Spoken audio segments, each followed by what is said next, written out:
Hello दोस्तों, कैसे हैं आप। आज की कहानी का नाम है अम्मा किसके घर जाएगी। तीनों बेटों और बेटी के चेहरे पर एक ही सवाल था कि वो सब के सब 1 घंटे से अस्पताल के बरामदे में टहल टहल कर इस सवाल का जवाब सोच रहे थे। मेरा ख्याल है राजेश भैया सबसे बड़े, इसलिए उनका कर्तव्य है कि वो अम्मा को अपने घर ले जाए। छोटी बहन नीलिमा ने भाई को देखते हुए कहा। बड़े भाई ने एक नज़र अपनी पत्नी की ओर देखा और कहा, मुझे पता है ये मेरा कर्तव्य है कि मैं अम्मा को अपने घर ले जाऊं, लेकिन तुम अपने घर ले जाओ। ले तुम जानते हो, मैं मेरी पत्नी हम दोनों जॉब करते हैं और अम्मा की देखभाल के लिए सारा दिन किसी ना किसी को तो रहना होगा, जो हम नहीं कर सकते।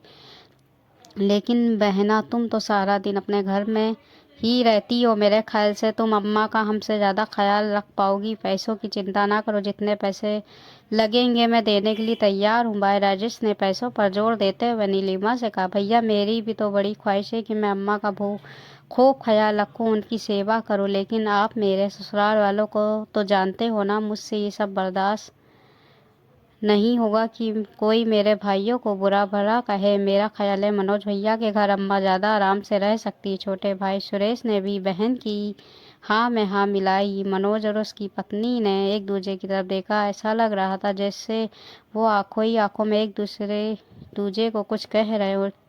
उसके बाद मनोज ने कहा, तुम सब तो जानते हो ना, हमारे घर में अम्मा का दिल नहीं लगता। वो तो हमारे घर 2 दिन से ज़्यादा नहीं रहती भी नहीं है थी, तो क्या होगा, अम्मा को कौन अपने साथ रखेगा। नीलिमा ने अपने छोटे भाई सुरेश को देखते हुए कहा, अरे तुम सब मुझे तो देखो ही नहीं, मेरा तो घर भी बहुत छोटा और वेतन भी बहुत कम है। मेरी तो मजबूरी है, मैं अम्मा को अपने साथ नहीं रख सकता।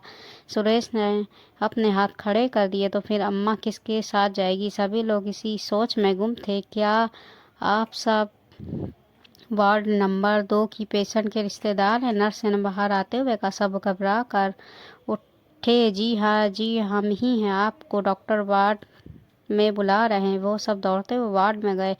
आई एम सॉरी, हम आपकी माता जी को नहीं बचा सके। डॉक्टर ने राजेश के कंधे पर हाथ रखते हुए कहा। सबके चेहरे पर उदासी तो थी, लेकिन शायद दिल के किसी कोने में खुशी भी थी कि अब उन्हें अपनी माँ की सेवा नहीं करनी पड़ेगी और ना ही माँ को किसी के घर जाना पड़ेगा। यही हमारे समाज की कड़वी सच्चाई है।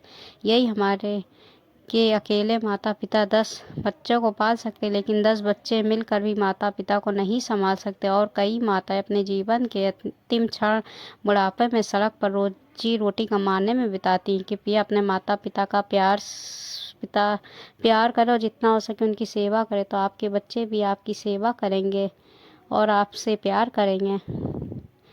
कहानी आपको कैसी लगी, अच्छी लगी तो लाइक ज़रूर करिएगा।